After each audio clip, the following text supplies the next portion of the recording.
So they did a study of 18 to 34-year-olds. They gave them a writing prompt. It's a writing prompt that said Jack, or if it was a woman, Jill, starts up his new VR headset and positions it carefully over his head. He isn't quite sure what to expect. He's about to have his very first virtual reality porn experience. Okay. The subjects had 10 minutes to write what Jack or Jill's experience was. So the results of the test is they're saying, hey, we might want to be a little careful because VR porn may harm, the title is VR porn may harm real relationships with perfect sexual experiences. And it's not, it's, you know, it makes a lot of goddamn sense, right? Because the two types of fantasies that were written up in these writing prompts, the first one they called were sort of perfect fantasies, right? Which is, the first group were perfect scenario. They said some were lavish and fantastical, others quite close to reality, but all of them were the perfect sexual experience, described by our participants as better than the real thing, he explains. Okay, so meaning it wasn't anything weird or different or sex on the side of a volcano or anything. It was just normal run-of-the-mill sex, but it was perfect. There were no phones ringing. Everybody smelled delightful. There was no work on anybody's mind, and so they couldn't perform physiologically. It was the perfect version. That alone, they're saying, well, you know, it's not real. We all know it's not real. But if you've been in VR, one of the things it does better than anything else, including AR, is the sense of immersion in place. And you know, look, I will admit I've looked at VR porn. I've never, you know, done anything about it because I have this expensive shit with me. But I've looked at it. But the first time I even thought about it was before I even explored it, which was I was playing Batman on PSVR, and I unlocked the model of Batgirl, and she's full life size, and I'm like, fuck, Batgirl's hot. And then I'm like, God damn. Then I immediately the light bulb went off. I was like, fuck, I get why people are talking about porn in this thing. So, but the first group were people with the perfect fantasy, okay? The second group was a little bit more worrisome and or interesting. The second was the precarious experience, they said, and these stories often went beyond what would be acceptable in real life, with sometimes violent imagery featuring men performing degrading sexual acts on women or forcing themselves upon them. And again, by the way, this is men and women's fantasies. A lot of people know, it's no surprise that at a fantasy level, and please be clear, we're only talking safe, consensual fantasy level, one of the top female fantasies is to sort of be taken, you know, in not even a, I guess, I mean, they do say rape fantasy is up there, but more of a, they're overpowered and forced to perform or forced to have sex. That is always in the top 3 of female sexual fantasies from any of the reports I've read, okay? So what's interesting about this is as VR gets more real and the graphics get better, I wonder sometimes if people will say, just fucking easy. It's just fucking easy. Okay, Jacob, that's interesting. Jacob says, I did it once, but it's real depressing. I need real women, otherwise I'm sad afterwards.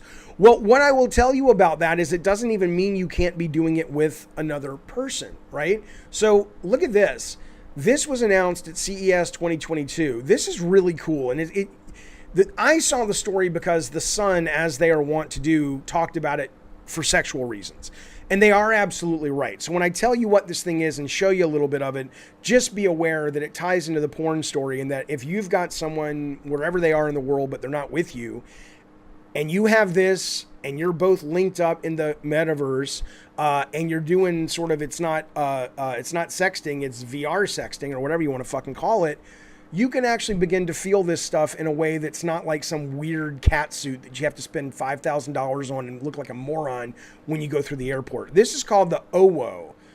It's not out yet. You can pre-order it. It's coming out in October. I haven't been able to use it. You had to go to CES to use it.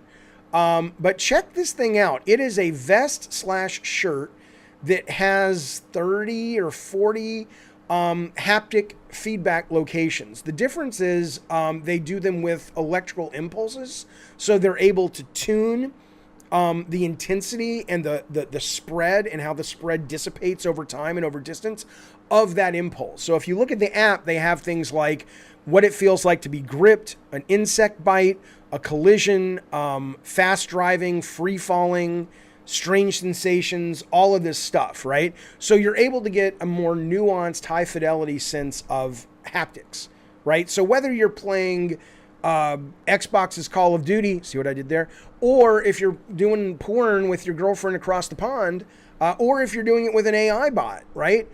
Suddenly, this kind of goes to the next fucking level. This is what it is. It's wireless. It's very thin. It's customizable. And let me tell you, obviously the question is, how much is it? You can pre-order it now. Doesn't weigh very much, less than 800 grams, 6 sizes available. This will be out in October. You can get it for $420, which is a lot of money, but it's a first iteration of it. So over time, this is probably going to become the norm. They say they do have pants, but they want to do a run of these for a while and see if there's an interest. And if there are, then they'll fucking buy the pants. Then they'll fucking make the pants, right? Right, an OnlyFans gimmick. That's true, Duke man. But at the same time, it's not just the OnlyFans stuff. I mean, seriously, everybody knows. People mock it and stuff, but everybody knows that pornography is one of the key drivers of technology. It's nothing clever about that. We all know that, and everybody knows. Most everybody partakes. And so, if you've got something that's inexpensive and lightweight and this becomes more of something that could actually be a real thing, whether you're talking porn or games. I think it's pretty exciting. I think it's pretty interesting. So my point is as we get more and more of this stuff, and as the graphics get better and you get like the Oculus Quest where you don't even need a controller anymore, just use your fucking hands and slide it on, where the barrier of entry into the virtual world becomes almost non-existent, this study begins to make a great deal of sense. I'm not saying that you're going to give up having real life sex, but in the same way that straight up pornography can kind of put a damper on your real life, even though intellectually you know pornography is staged and lit and it's perfect and they never show you the outtakes and all that, it does set expectations, especially for younger people and frankly, especially for younger men, about what sex is supposed to be like. So I think this is going to have a cultural, in the same way cell phones and being connected has had a really big cultural impact, an anthropological level impact. I think when we get into VR porn or AR porn, I think we're going to see drastic shifts, and that may be less. We're already seeing less lower birth rates. Wouldn't surprise me if this adds to it. Eddie T says, I'd be embarrassed to use that, honestly. Well, okay, let's be clear. You would be embarrassed, forget porn for a minute, if you had just this thing that just looks like a fucking shirt. For the most part, if you're in your home playing VR, what's it called? Beat Saber or Super Hot, or, you're playing a fast-paced shooter, you wouldn't put this on? You'd be embarrassed? Why? You might be embarrassed to do porn, but at that point, you're probably embarrassed about porn anyway. Right, Brian E. says it's not necessarily for porn. Right. Jaffe giving incels more reasons to remain so. Not a good idea. Not a good precedent to be setting. I didn't make it. I'm just telling you it's out there. I'm fascinated by it from a tech standpoint. I want to experience it. I'm not going to lie. I want to experience from a porn standpoint. I want to experience from a gameplay standpoint. Okay?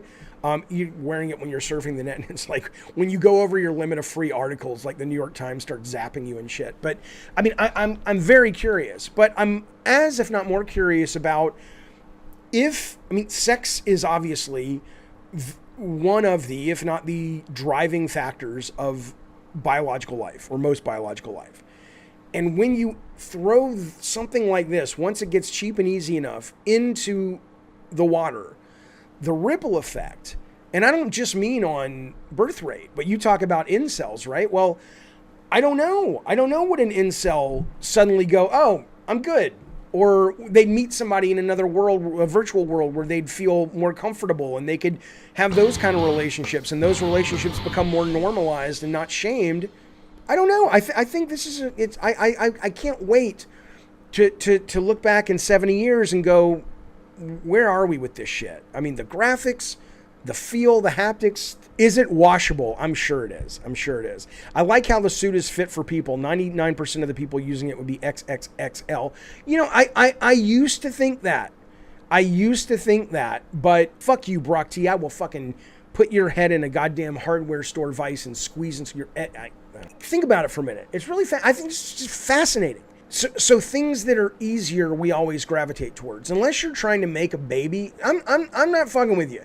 If somebody told me I could come home from a hard day's work or even an easy day's work, and I had one of those AI bots like in Blade Runner 2048, and I could feel it, and her and I could do whatever the fuck we wanted, and I could change the way she looks all the time, and we could do all kinds of crazy shit and stuff that, you know, you'd have to find 5 different women to be into over the course of 10 years to do all those things or pay somebody for it. I would start to go, yeah, I'd rather stay in with her than have to go out and meet somebody and find out if there's chemistry. And yes, there's chemistry, but she doesn't like this, but I like this. I'll have friends for that, and I'll stay in with the AI bot for this. That's all I'm fucking saying. Yeah, Jaffe's AI sex bot would look like Barlog. I have zero interest in having sex with a menfolk, but if I did, and no offense to Corey, he's a very nice person, and I assume he's a nice looking guy.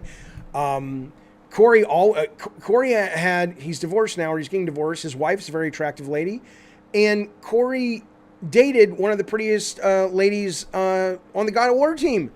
I was like, they're dating? They're like, yeah, Corey can get the ladies.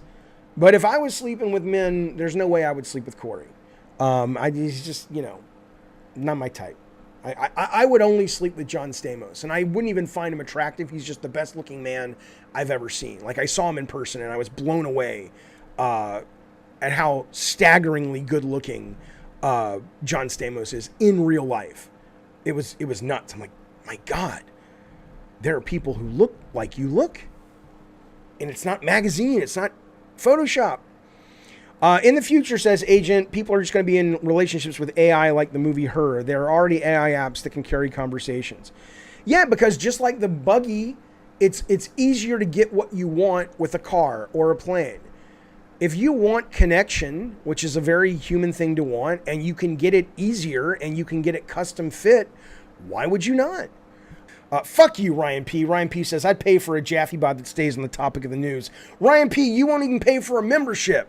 You won't even pay for a Cockadoodie membership. Why in the fuck do I give a fuck what you pay for when it's a robot of me? Come on now, you ain't paying for shit. You ain't paying for shit. Your mama's got to approve all your expenditures. You know that's true.